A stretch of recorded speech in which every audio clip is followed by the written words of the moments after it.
Good afternoon, all.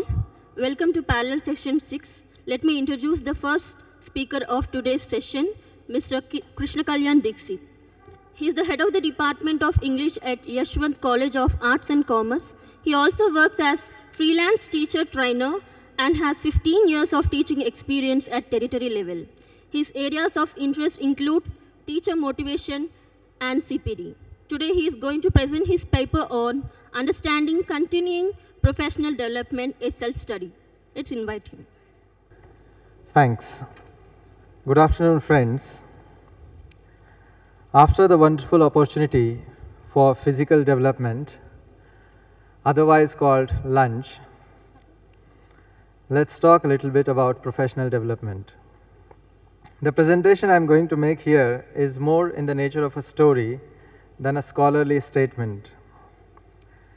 Without much ado, let's begin then. The story that I'm going to tell you is about my own development of understanding of CPD. And in this story, the expression, doing nothing, is very crucial. I'll explain what I mean by doing nothing. We all have our favorite activities. And my favorite activity is doing nothing. Just sit, and do nothing. And whenever I get some free time from doing nothing, I read from a book called Communities of Practice, and it reads, learning is not something we do when we do nothing else, or stop doing when we do something else. Learning is an integral part of our everyday lives. I said, hang on, this is very interesting. So I stopped reading and started following my mind. I wanted to see how my mind reacts to this statement. My mind said, well, yes, it's true. Learning is quite integral to our lives. But it occurred to me, and friends, I may be wrong. We keep on learning all the time, but we learn one thing at a time, or to put it more appropriately, learning of one thing predominates over other things at any given point of time. So in the last year or so, I found myself messing around with continuing professional development. I was thinking more about it. I was reading more about it. I know that it's a serious issue, that is CPD, and I'm not qualified enough to meddle with this. But I'm going to do so because I have participated in British Council's policy think tank meetings on CPD. I feel that I have learned quite a few things, and I may be wrong herein too, and thought that I should share my learning with you all this afternoon. So very briefly, I'm going to tell you about CPD think tank series, what are they, and then I'll say the key ideas that I have gained through my participation in these meetings, and the consequent change in my thinking about continuing professional development. So, again very briefly, how this policy think tank meeting started. There is a BC venture called Project English, which aims to improve the English language teaching and learning in India and Sri Lanka. Through this, there were 3 international policy dialogues or conferences. The discussions and debates in the policy dialogues indicated that CPD is one of the crucial areas which need immediate attention. So there emerged these policy think tank meetings on CPD. So far, 3 meetings have taken place. The objectives of the CPD think tank meetings were, or are, discuss and debate the recommendations of policy dialogue meetings about CPD, facilitate the production of action plans for initiating and enhancing continuing professional development of teachers, and facilitate knowledge sharing between policymakers and practitioners of best practice. Again, it's regarding CPD. The details of all this are available on the British Council website, and you can, if you want to know in more detail about this, please consult the website. So, the first meeting, CPD Policy Think Tank, was held in Shangri-La in New Delhi. And I must tell you that it seems I have learned quite a few things, but can't tell you all. There are things which just pop up when I'm doing nothing. I notice them, say hello to them, continue my job of doing nothing. I mean, I just can't articulate them. There are some other things which try a bit hard to pop up, but as they can't stand on their feet, I say to them, take your time to grow, and when you grow well, you can come to me. I'm always here. So I'm going to talk a couple of things, not many. So the first, the trigger that set me thinking about CPD is this. What should CPD mean in the Indian context? Was a question that was discussed in the first think tank meeting. What is the role of the institution, individual and others, NGOs in CPD? What can we learn CPD from other contexts? And what are the perceptions of CPD held by different stakeholders, like head teachers, school managers, management personnel, government officials, students, and to some extent parents and wider society?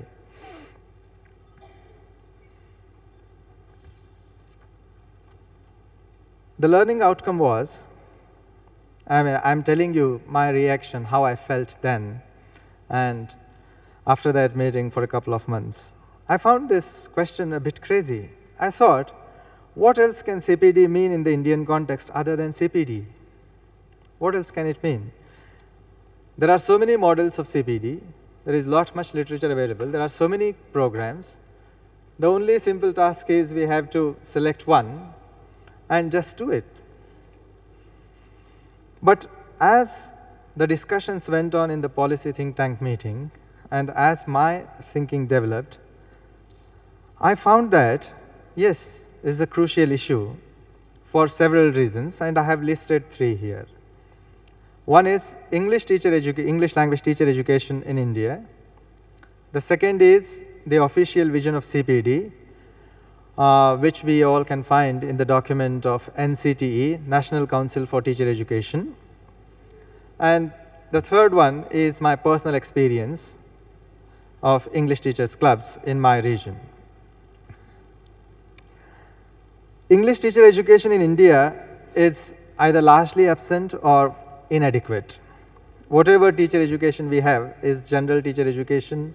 It's focused on educational philosophy, educational psychology, and things like that. And it gives very little input or support to student teachers who are going to become English teachers. We have large number of students and teachers and equally large number of views on teaching and learning of English in India. Everyone has got something to say on teaching of English, whether they are teachers or whether they are businessmen or whether they are officials. Everyone has got their own views. There is an official document on teacher education, as I refer to it, NCTE document, and it has its very peculiar view of CPD, which is primarily concerned with updating of teachers' knowledge and skills, and that is often delivered through in-service training programs. And I'm going to say a little bit about English teachers clubs. These are small self-help groups of teachers. It's where teachers come together once in a month and they discuss their ideas, they talk about their classroom experiences, and they support each other. I am a part of one English teachers club, and in English teachers club I got much more than knowledge and skills. I got ideas, courage to put those ideas into practice.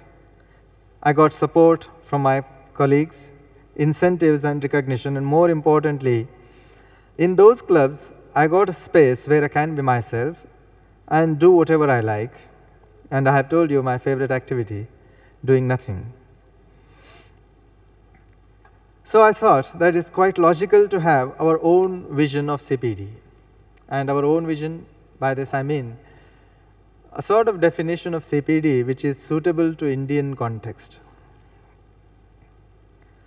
The meeting was over. I went home with the task of thinking about definition for CPD in India, and eventually we got a sensible definition. And it's there in the CPD annotated bibliography, which some of you got yesterday, and if you haven't got, you can have one today. Then came the Policy Think Tank Meeting 2 in Taj Palace, again in New Delhi. So here the trigger was the launch of CPD annotated bibliography that my teacher, Dr. Amol Padwad, and we put it together. It was launched there as actually I wanted to write a book. I went to Dr. Amol Padwad and said, let's do a book on continuing professional development. And for me, it was quite simple because I like doing nothing. He said that, okay, as a step towards doing a book on CPD, let's put together a bibliography first. So bibliography came out. It was launched in the second meeting. And then we had a little bit of discussion on this, about the book itself. And one prominent issue which came out was, it has got very few Indian sources. Very few, as compared to studies from other contexts like Europe, America, Australia, Latin America. So when it was pointed out, I felt something like this. Brain is the most outstanding organ. It works for 24 hours, 365 days, right from the time of birth, but stops only when we enter the examination hall.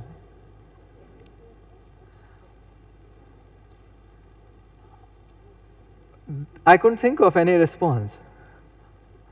Why there aren't any Indian sources? What is the problem? That set me thinking. I said, where can we find Indian sources on this continuing professional development? I'm sure there are many, but why they aren't accessible like others? I was thinking, and I may be wrong. I said, is it because of our lack of awareness of CPD or something else? Or is it just limited to universities and people working in there? Why teachers like me have no idea about these sources? Or is it completely untraveled territory? The problem was when we were interacting with each other in our group and with my colleagues in my working context, I found that CPD is a complex issue. It's symbiotic in nature. It's interdependent on several factors. It's not just teachers, because whenever professional development comes, we tend to think that it's only teachers who have to take the initiative and they have to do it. Yes, teachers have to do it, but it needs some other support structures. And more importantly, it's not development for development's sake. It's meant for student development. So in that sense, I think, and I may be wrong, there are very few studies in India about the continuing professional development of teachers in general and CPD of English language teachers in particular. There are very few. So the question which is in search of answer is, how can we have everyone on board regarding the CPD? So this question has been a great aid to me in doing nothing. I sit and think on this. How can we do that? Then came the third policy think tank meeting at the park side, again in New Delhi. In the second meeting, it was proposed that we should undertake some research projects about the best practices of CPD that we are engaged in. And we were asked to put our proposals, and several proposals came up there, like mentoring projects of New Delhi, and we have teacher development project. The speaker is going to speak after me. And the one which stood out for me that caught my attention was CPD through Knowledge Creation, a case study by Dr. Sulabha Nataraj. Rod Bolaitho referred to this study this morning in the panel discussion.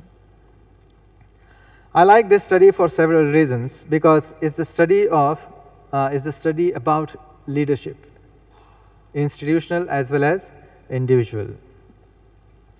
I can tell you a few things about what sort of study it is. In this school, Waymed College for Education, in this institution, they have changed the language. They don't call teacher educators and student teachers. Teacher educators are called senior scholars and student teachers are called junior scholars. And they have pulled up some resources, and these senior scholars are not interested in covering up the given syllabus. They strive to ensure that their junior scholars get everything to become a very good teacher. And one interesting thing that I came to know about this college was student teachers take oath at the end, at the completion of their course, like doctors. And this issue of leadership is something which has occupied my mind since I started thinking about our own English teachers clubs. Personally, I believe that leadership is essential for thriving CPD. If there is a group of 10 teachers, one has to take the role of leader, or if there is a leader, there will be a group of teachers.